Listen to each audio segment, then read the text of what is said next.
สบายดีด้วยเฮ็ดจังได๋ก็สบายดีเฮ็ดจังได๋สบายดีนะเอาบ๊ายบายดูบ๊ายบายดูเฮ็ดจังได๋เอ้ยเอาสบายดีเด้นบมือเด้สบายดีเด้ทุๆบายดี เอาทุๆก่อนมาเอาสบายดีสบายดีทุโมชาทุนะเอาไปนี่เห็นได้คำมันไม้มันก็สำหรับสิอันนั้นเนาะไม้มันเฮาจะเอา2อันหรือเอาอันเดียวเนาะคันเอา2อันแล้วเอาตัวนั้นมาตึ้มเอาอันเดียวก็ได้แล้วติเนาะค่อยเข้าไปน้องเอ้ยมื้อไปเที่ยวตลาดเนาะมื้อเนาะไปเที่ยวตลาดเนาะสะอายงไปซะละไปบอกมีอันผู้ใหญ่จะดีซื้อโทรศัพท์ให้เพิ่นแหน่บางเทื่อน้องคันน้องอยู่ต่อไปเพิ่นก็สิซื้อให้น้องเด้คันน้องอยู่นำน่ะ จักได้บ่โทรศัพท์น่ะจักได้นี่ลองมันญาเจวอนเฮาสิซื้อเพิ่นสิส่งเงินตอนนี้เพิ่นนอนอยู่เนาะแล้วมื้อค่ำแล้วเป็นมื้อเว้นของเฮานอนแล้วลุกตื่นเช้ามาเพิ่นจะส่งเงินมาให้เราอีพ่อพาไปซื้อเด้อไปเลือกเอาเนาะขอบใจ FC ผู้มีน้ำใจแบ่งปันเหมือนฟ้าบันดาลให้สร้างรายการนี้มาสวยเหลือคนทุ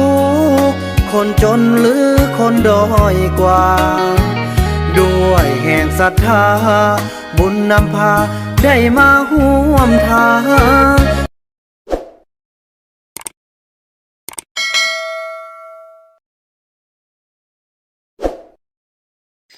สบายดีท่านผู้ชมเนาะถือว่าต่อจากคลิป EP ที่แล้วก็ถือว่าทางคันเทิงเพิ่นมาเยี่ยมยามเฮาก็ถือว่าสิ้นสุดไปเนาะเพิ่นมอบเงินได้เท่าใดเนาะมอบเงิน500,000จ้ะ500,000โดยโอเคถือว่า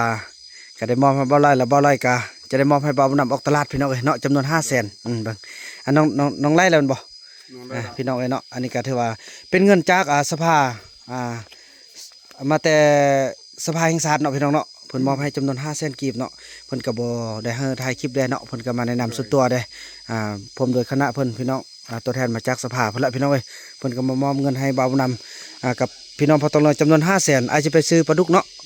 ถือว่า500,000นี่ได้อยู่10 โลเนาะโลละ50,000ได้10 โลเฮาก็จะได้กุมอยู่ประมาณ 2-3 มื้อเด้เนาะก็ดีแล้วเด้พี่น้องเอ้ยเด้อไปซื้อปลาดุกให้กันเด้อเด้อพ่อลูกไปซื้อปลาดุกให้กันเด้อไปซื้อปลาดุกกันเด้อนั่นได้ส่งไอ้ยงเด้อบอกมันละนะพี่น้องเอ้ยพอจะได้ออกไปกินข้าวพร้อมกับทางประธานแนวเขาเด้อเนาะไปน้องนกเอากระแจมาเด้กระแจไปเอาไปกินข้าวอีนอกก่อนพอดีไปซื้อปลาดุกเด้ซื้อปลาแดกเด้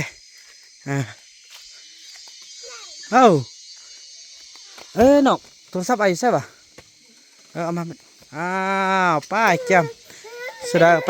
นำกันโอ้ยวายเฮ้ยยันไปไปเนี่ยฮะยันไปเนี่ยเฮ้ยเอาเดินจิกเอาไปอีแม่ก่อนบ๊ายบายไปล็อกตู้แล้วกันนั่นไงพี่น้องจากสันเนาะเดินทางกันถือว่าท่านผู้ชมเนาะกินข้าวกินน้ำก็สำเร็จเนาะทางประธานแนวก็เมื่อแล้วพี่น้องเอ้ยเนาะเพิ่นก็เดินทางกลับแล้วไอ้บุญมีกินข้าวอิ่มแล้วบ่นั่นยกนั่นขึ้นเขาบ่ได้กินข้าวเขากินนมนี่นมสบายดีด้วยเฮ็ดจังได๋ก็สบายดีเฮ็ดจังได๋สบายดีนะเอาบ๊ายบายดูเฮ็ดจังได๋เอาสบายดีเด้นบมือเด้สบายดีเด้ทุบายดีเอาทุก่อนมาสบายดีทุโมชาทุนะโมชาทุบ๊ายบายบ๊ายบายซะนะไหวจังซั่นเลยพี่น้องเนาะพอต่อไปก็จะได้ไปซื้อปลาดุกเนาะที่ว่าได้รับการช่วยเหลือจากศูนย์กลางเฮาพี่น้องเนาะทางภาครัฐกันเทิงที่มาแต่ศูนย์กลางเพิ่นมามอบให้จำนวน500,000กีบเนาะเพื่อซื้อปลาดุกแล้วก็เมื่อกี้เคยได้โทรมาว่าให้ซื้อยาสูบให้ได้ต้นนึงว่าซั่นปลาแดกอีก2ปุกเนาะก็สิได้ลบลงตามนั้นแล้วพี่น้องเอ้ยเนาะพอบ่าวนำก็บ่มีเงินแล้วพี่น้องเอ้ยเนาะช่วงนี้เนาะมีก็ฮักพอใจในครอบครัวพี่น้องเอ้ยเนาะจังซั่นแล้วพี่น้องเอ้ยพี่น้องเอ้ยแล้วเดินทางมาฮอดนี่แล้วเนาะนี่พี่น้องอันนี้บ่าวนำลืมบอกเนาะอันนี้เป็นเงินที่ว่า2 ล้านกีบเนาะที่เตรียมจะซื้อข้าวผ พอหาจำนวนพ่นมาไล่แล้วเบาบุญนำกาหมดทนทางแล้วเด้พี่น้องเอ้ยเดี๋ยวมันเอาเงินที่ว่า2 ล้านเนาะผู้ใดได้เบิ่งคลิปปีกายนี่น่าจะเข้าใจอยู่เนาะว่าจำนวน2 ล้านที่เบาบุญนำได้แบ่งอันนั้นเนาะได้แบ่งไว้ให้พ่อตรงเหลืองเขานะไว้นำพ่อบ้านเอามาแล้วพี่น้องเอ้ยแต่ว่าการไปซื้อนั้นก็จะมันจะได้พาเบานูนพาซาวลี่พาจนนั้นมาเอานำเนาะอันนั้นเป็นคลิปต่อไปพอจะให้เขาเจ้านับอันนี้เป็นเงินที่ว่าเอาจากประวัติเนาะเดี๋ยวเขาจะว่าเฮาเอาเงินอีหยังต่างแหละไปพี่น้องเอ้ยเอาเงินอยู่ซองซื้อเลยมื้อนี้เนาะ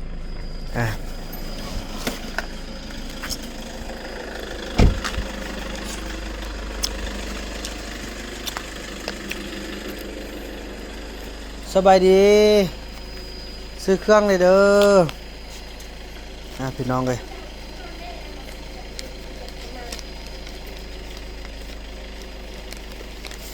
อันนี้เงินจากอันหน่วยงานสภาจากศูนย์กลางเด้นี่นะเพิ่นมอบให้จำนวน500,000กีบจะซื้ออันมีปลาแดก2ป่องมีปลาแดก2ป่องแล้วก็ยาซุปตุ๊ดนึงตัวทึกนะโดยแล้วก็เลื่อนนั้นเอาปลาดุกหมดปลาดุกนี้ อ้อยยาเฮ็ดซะได้บ่ เดี๋ยวลงอยู่บ้านน่ะ อ๋อประมาณมื้อใดเพิ่นมานี่มื้ออื่นวะ โดย เอาสัตว์ลบเลยคันเลือดเท่าได้ละกะมื้อหนึ่งมาเอานั่นแหละพี่น้อง ปลาแดกสองปองยาซุปตุ๊กนึง ลบลงเลยลบนำกันเลย 30 45 75 มันลบ500,000 ลบ5เซน เหลือ425,000 เอาไป เบิ่งแล้วก็ได้แล้วยังจักโลอยู่แล้วมื้ออื่นค่อยมาเอาบ่หรือว่าจังได๋อาจารย์เลยบัดนั้นสิมาเอาอันแล้วคุณได้ถึกจักกิโลอยู่ 8 โล8 โลครึ่ง ก็เลยเครื่องเห็นบ่ จ่ายเลยเด้อเป็นมื้ออื่นเขาจึงเนาะจึงมาเอาหรือว่าเบิ่งเอาไปเลยก็ได้เนาะ เอาไปเลยก็ได้ บัดนี้เขาจะทวงเงินบ่มีแล้วย่อป้ายังว่าบ่ได้ใช่ว่าเลยเนาะมื้อค่อยมาเราค่อยจ่ายเอา เด้อขอบใจเด้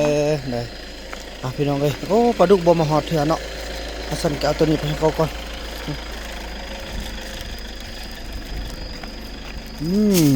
นี่ก็เนาะจังซั่นแหละพี่น้องเอ้ยพบกันต่อไปเนาะพี่น้องเนาะโอ้แล้วเนี่ยเดี๋ยวก็ต้องได้ไปซอกซื้อต่อพี่น้องบ่ได้เอาอยู่นี่ก็ไปเอาอยู่บนไม้เพราะว่าบ่มีหยังกินแหลงพี่น้องคนมาหลายแล้วว่าก็จะอึดอาหารบ่ได้เด้เนาะบุญทรงแฮงกำลังสิมาซื้อบอนอยู่เนาะต้องได้อันนั้นเด้ต้องเฮ็ดทุกอย่างมาแล้วให้มันมีอยู่มีกินหั่นน่ะเนาะพี่น้องเนาะโอ้อันนี้รถจากฝั่งไทยเหรอบ่แม่นคืออยู่เนาะมันมั่วนี่ไง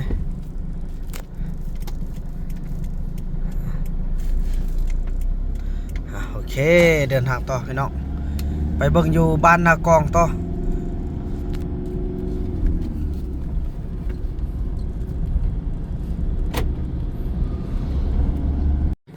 พี่น้องได้แล้วมาฮอดนี้เนาะเขาก็จะได้ซื้อมันหมดเลยนี่ถึงอยู่เท่าไหร่ก็ได้อยู่8 โลกับ5 ขีดพี่น้องไป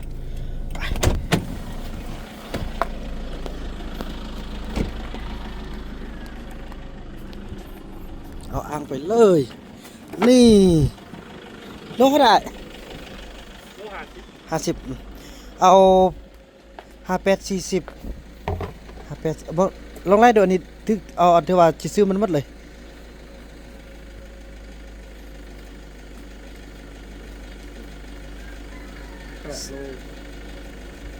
25เป็นโลครึ่งเนาะ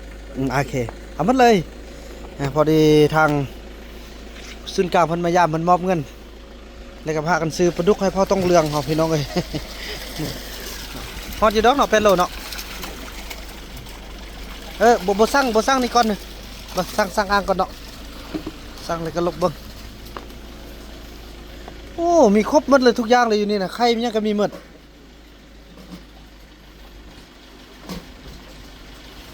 ได้5 ขีดบ่2 ขีด อ อ1 2แม่น2ขีดแสดงว่า8โลกับ7ขีดเนาะ โล2ขีดเนาะ เบิ่ง โล2ขีด อันนี้มัน1กิโลอัน0นี่พานี่เป็น1เนาะแม่นแหละโล2ขีด เอาเบิ่งแต่เล็ก1เด้อเนาะ โล2ขีดแสดงก็เฮาก็จะได้ตักอยู่8โล9โลเท่าไหร่วะ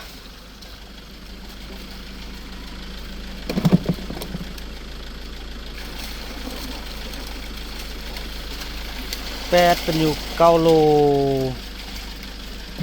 2ขีดถ้ามัน8โลตึกอยู่10โลเท่าไหร่วะพี่น้องมา8บวกโล2ขีดนี่ก็เป็นอยู่9โล2ขีดแล้วก็อีก5ขีดก็เป็นอยู่9โล7ขีดว่ะ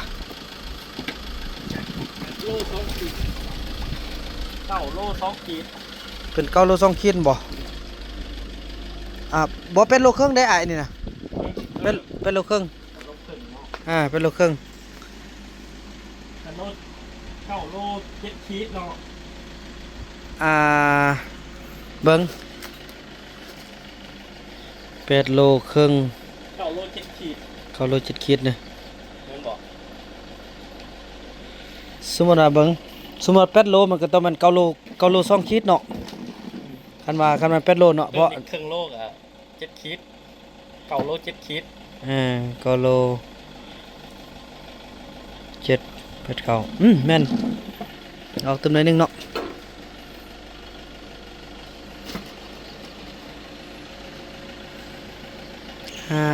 พอดีลุด2ขีด เอาตัวน้อยไอ้โอเคพอดีเป๊ะเลยนี่เนาะขอบใจหักเลยก็เนาะถึกอยู่9โล8โล5ขีดไปหน่อยเนาะ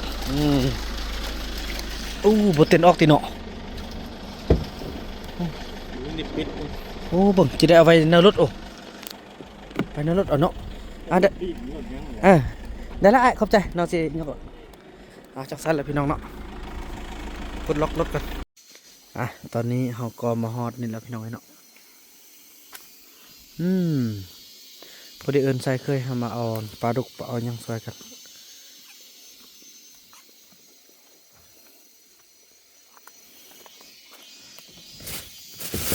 เป็นไงสูบ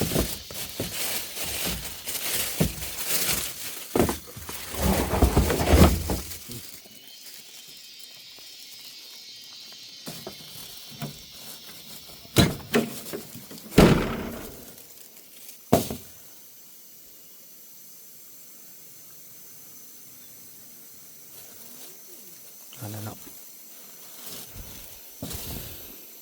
บ่ได้เอาขลักนอนหมดแล้วติปีนี้ได้กินมะกอกเลยพี่น้องไอ้เนาะเนี่ยมะกอกมากแล้วพุ่นถึงจะบ่หลายแต่ก็สมควรแล้วปีนี้เนาะพอมันบ่แตกกิ่งได้ย้อนเขื่อนขึ้นไปท่วม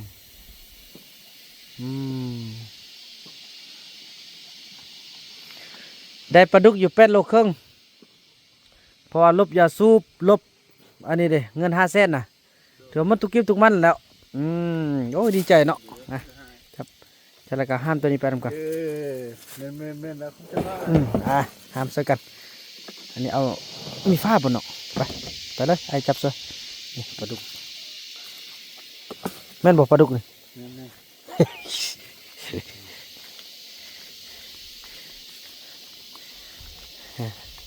เอาไปไว้ซะบังอย่าเอาไว้คุบคิดอันหม้อบนพนองขวดเนาะเนาะได้ข่าวดีมีไอยงมีอันนั้นเด้อมีทางแม่เจียวอนเพิ่นสิซื้อโทรศัพท์ให้บอกเพิ่นก่อนยุ่งดีแล้วเนาะมันจะบ่ได้ไปป้าแล้วเนาะพยายามลักหนี้2-3เทื่อแล้วนั่นบ่เมื่อวานนี่เทื่อนึงเนาะ Diri WhatsApp kan. ไปบล็อกเข้าให้ลูกงูก่อน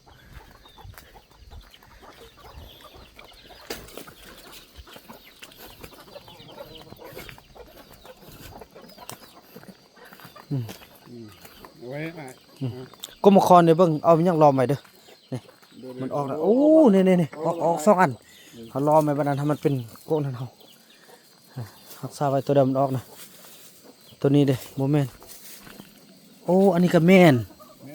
แม่นแท้เนาะลงไปบอกข้าวดีฮะไอ้ยงก่อนเอาน้ำใส่เด้อเนาะเรายังปกไว้เด้อโอ้โหซื้อปลาดุกมาไอ้ทรงเลยไอ้บุญทรงมื้อไปเที่ยวตลาดเนาะมื้อเนาะไปเที่ยวตลาดเนาะสะไอ้ยงไปซะละไปบอกมีอันผู้ใหญ่ใจะดีซื้อโทรศัพท์ให้เพิ่นเนี่ยบางเทื่อน้องขน้องอยู่ต่อไปเพิ่นก็สิซื้อให้น้องเด้ขน้องอยู่นำน่ะ จักได้บ่โทรศัพท์น่ะจักได้นี่ลองเบิ่งก่อนเนาะตอนนี้เฮาซื้อให้อายงก่อนเนาะนี่อายงลูกอันลูกอยากได้โทรศัพท์บ่โอ้พอดีมื้ออื่นมีอันทางอันญาเจวอนเฮาสิซื้อเพิ่นสิส่งเงินตอนนี้เพิ่นนอนอยู่เนาะแล้วมื้อเริ่มค่ำแล้วเป็นมื้อเว้นของเฮานอนแล้วลูกตื่นเช้ามาเพิ่นจะส่งเงินมาให้เราอีพ่อพาไปซื้อเด้อไปเลือกเอาเนาะดีใจขอบใจญาเด้อขอบใจญาเด้อ ขอบใจญาเด้อ ขอบใจญาเจวอนเด้อ ใจญาจีวอนเด้อ โดยนี่มันนี่ล่ะกะมีโทรศัพท์ลิ้นแล้วเย้โอ้ยลูกอย่าไปป่าเด้ออันนี้ญาซื้อให้ลูกก็ลิ้นโทรศัพท์อยู่บ้านนี้เนี่ยอยู่น้ำแม่อยู่น้ำพ่อนั่นได้ลูกเด้ออีพ่อมาส่งข้าวดีเด้อ คันโทรศัพท์มุดไปทาง สร้างคันก็ได้สร้างอีพ่อก็ได้บ้านนั้นอันได้ยินว่าเอ้ยวี่เพิ่นสิซื้อบนซักแบบอายแบบเอลี่ไว้น้ำนองแล้วเราอย่าขี้คร้านเด้อคันขี้คร้านเพิ่นบ่ซื้อก็บ่ยากหรอกลูกบนซักนะนี่ซักแบบนั้นแหละ ซัก ซักน้ำแมลี่นก็ได้เนาะ ซักเต็มลิ้น อยู่ว่าจะตังให้เด้อนักก็ได้เว้ยล่ะลูกท่าครีมจะท่าเลยรอแล้วแหละสิเนี่ยมาก็ได้แก้วนี่ยังว่าข้าวดีก็เด้อยังว่างามก็เด้อแก้วงามเนาะอย่าซุบยาเด้อซุบยาแล้วมันแก้วดำแก้วขี้ลายคืนติ๊กยิ้มดู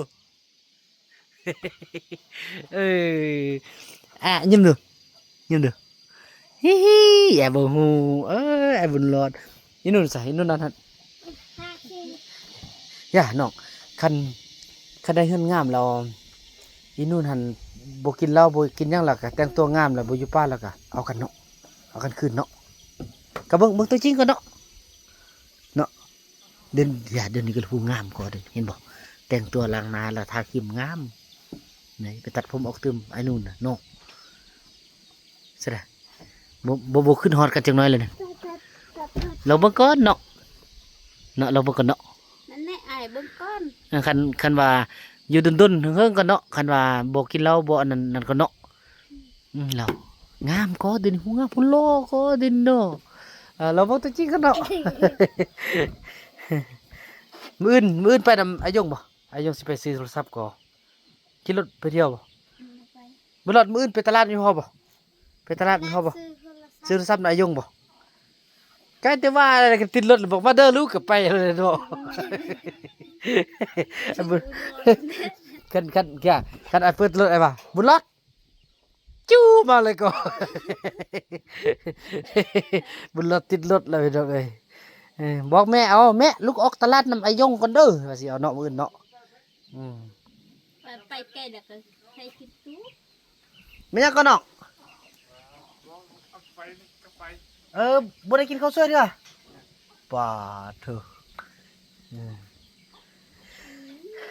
พากันคั่วกินเอาป้าก็ซื้อไว้ให้แล้วดีใจลูกเอ้ยเนาะมื้อได้โทรศัพท์แล้วลูกนั่นแหละพี่น้องเอ้ยเนาะพบกันต่อไปพี่น้องมื้อลูกตะเวนตกนี่ ตะเวนตก ตะเวนตกแล้วก็ตะเวนขึ้นแล้วก็แม่นละอันนี้อาบน้ำแล้วเด้อ บ่ โอ้เมียน เชื่อนะบักกอกนี่ได้กอกนี่ได้บักกอกนี่ก่อนนะ แล้วก็แล้วก็ฮู้ว่าเฮายอกบ่ฮู้แน่เนาะ Gió bên đứng khóc khét. เนี่ยก็มีแต่น้องก็ยอกได้ผู้อื่นยอกบ่ได้ก็เพิ่นว่าจะเอามากอกซับเอายอกตึมเนาะยอกตึมเนาะ ว้าวไอ้รอดลูกบ่เฮ็ดลูกไอ้บุญรอดเฮ็ดบ่ได้ลูกผู้น้อยลูกอีแม่ Lọt, cho bố hết rồi lục. บ่ดีบาปเนาะ Bố đi, bố hết bố bên không phu nhính. ผู้หญิง Sai, Phu sai, hết phu nhính bố đấy. มันมึนอย่าบังหินมึน Hết tự nhiên phu nhính á. เดี๋ยวเรา7คืนแล้วได้บัดนี้เรา7คืนแล้วได้บัดนี้ อ้ยอจกเลยได้แล้วว่ะจก5 นิ้วเลยได้แล้วว่ะ จกโอ้พี่น้องก็ดีใจเนาะมีความสุขอยู่ร่วมกัน Cho con chim bớt. Không lại quát đèn. เป็น Nung sao sao phu này cái này luôn. ไม่ท Leo quát cái ốc. ำไม่ทำมีกะหัวได้พี่น้องเอ้ยเลิกคิดที่ยอกไม่ทำมีกันหัว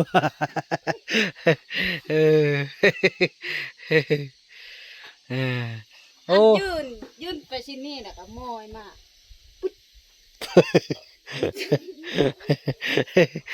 ดีหัวคนดีโอ้ดีใจเห็นกระจามีความสุขโอ้ไอ้ส้มไปล้างถ้วยเนอะไอ้ส้มเป็นผู้ล้างถ้วยเคยเป็นผู้ครัวกินเนาะเอาต้นตึมจะน้อยอยู่เฮือนพ่อเฮือนมันก็เฮ็ดเฮือนพ่อเฮือนมันละน้องเอ้ยตอนนี้ยังรวมอยู่เฮือนพ่อนี่เฮือนมันนี่พูดโดย แม่นี่ว่ามันคักน่ะ เน้อ ว่าพ่อลูก เพิ่นว่ามันคักเนอะโอ้ผู้มันเนาะลูกผู้นี้ผู้มันเนาะบ่คือไอ้มันเนาะบ่คือคำน้อยเนาะคำน้อยคำน้อยกรานโอ้คานได้คำน้อยเนาะผู้นี้เนี่ยมันเฮ็ดเวียกเฮ็ดงานดีเนาะอ้าวแม่นาบูดมานี่แหละโอ้น้องรับเฮาก็ตื่นพี่น้อยเนาะอายงได้โทรศัพท์แล้วมื้อเนาะลูกเนาะ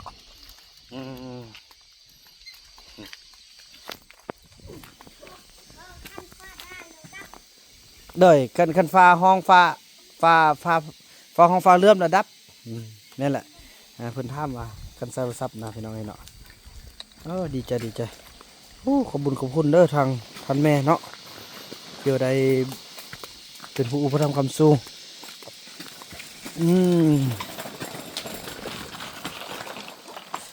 แค่ได้อยากมีค่าคู่ช่วยบัดนี้เนาะ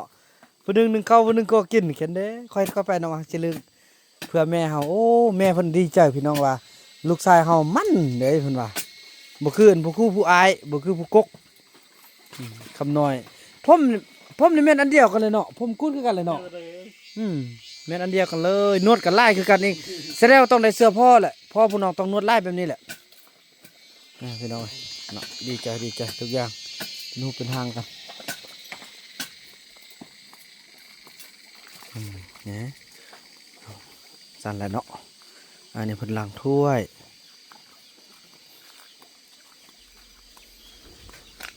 น้องสิล้างนี่เลยเนอะเอาป้าเฮาอันนั่นบ่น้องเฮาห้ามตั้งหันมาเลยบ่เนาะตั้งมันพาย่องล้างหันเลยบ่พอตั้งเนี่ยได้ก็ใส่นี่มันก็เต็มแล้วเด้เนาะไปห้ามทำกันมาเอาตั้งมาใส่บ่ไอ้ห้ามซอยมาบ่ฮู้ห้ามสัมติห้ามเป็นอะไรฮู้บ่ห้ามนะอันเสนี้ย่องเอาเนาะย่องล้างถ้วยพี่น้องเอ้ยดีใจมีคนมาช่วยงานน้องเอ้ยเอาลงซื้อตึ้มน้องเอาลงตึ้มได้บ่เอาแป้งมันจะซื้อไอ้กะย่องได้บ่ไอ้กะน่าได้มักน่าได้เอานั่นอะไรย่องล้างเลย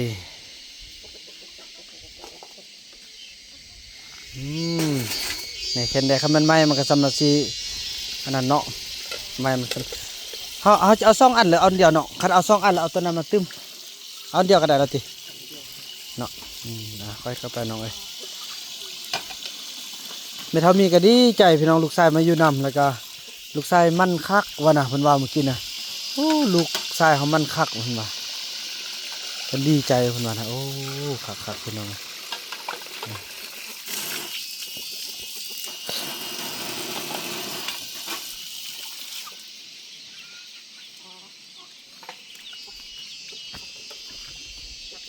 เตรียมจังน้อยได้เฮือนแล้วก็เฮ็ดอยู่เฮือนเพิ่นเฮือนมันกับบ่นั่นปานใดเนาะอันนี้มันเฮ็ดรวมอยู่เนาะคือนั่นน่ะแหละน้องนิสัย คือน้องโฮแหละมีแต่อยากนอนหลายบ่นอนก็คือกันอยากนอนหลาย นี่คือเบานู่นเบาคุณเบาเอกกันน่ะนอนหมดมือก็ได้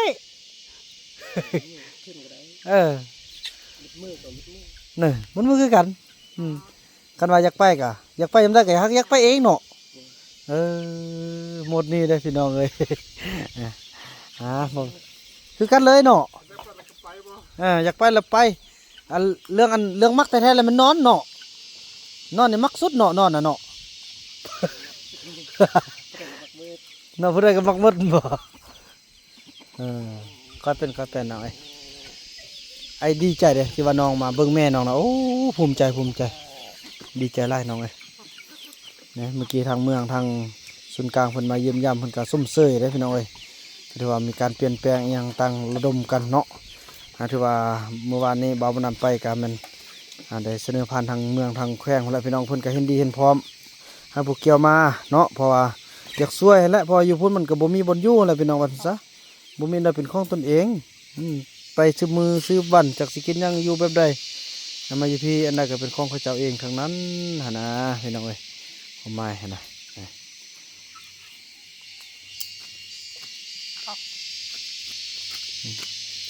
โอ้ยนี่ก็จะได้โทรศัพท์ละมื้อก็ได้ละลูกเอ้ยสร้างลิ้นบ่โทรศัพท์นะสร้างลิ้นบ่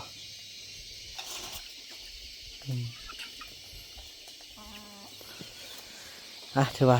พี่น้องจังสั้นหลายเนาะถือว่าคลิปนี้บ่าวบ่นำจะขออนุญาตจบคลิปกันเพียงสำนี้ก่อนพี่น้องเอ้ยภูมิใจเนาะแล้วก็ดีใจการเปลี่ยนแปลงทุกอย่างพี่น้องเอ้ยแล้วก็การช่วยเหลือทุกทางอีกอย่างก็ข่าวดีพี่น้องเอ้ยทางยาแม่เจียวบอนเขาเนาะเพิ่นจะซื้อโทรศัพท์ให้ไอ้ยงเขาพี่น้องเอ้ยเนาะถือว่าคลิปนี้บ่าวนำจะขออนุญาตจบคลิปกันสำนี้ก่อนแล้วพบกันใหม่ในคลิปต่อไปเด้อพี่น้องเนาะเบิ่งเรื่องราวต่อไปพี่น้องเอ้ยคลิปนี้บ่าวนำขอกล่าวคำว่าสบายดี